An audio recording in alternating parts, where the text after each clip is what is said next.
പ്രപഞ്ചം മുഴുവനും സൃഷ്ടിക്കുകയും സംരക്ഷിക്കുകയും ചെയ്യുന്ന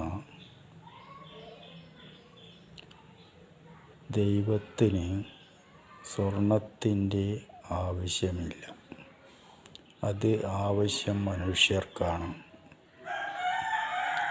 ആരാധനാലയങ്ങളിൽ കൊടുക്കുന്ന സ്വർണം നിർജീവമായി അവിടെ കിടക്കുകയേയുള്ളൂ. എന്നാൽ ഭക്ഷണ പദാർത്ഥങ്ങൾ പ്രസാദമായി ഭക്തർക്ക് നൽകാൻ കഴിയും.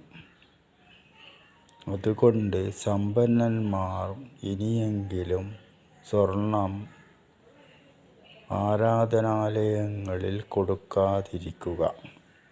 അതുവഴി കിട്ടുന്ന പാപം ഒഴിവാക്കാൻ ശ്രമിക്കുന്നതും നല്ലതാണ്.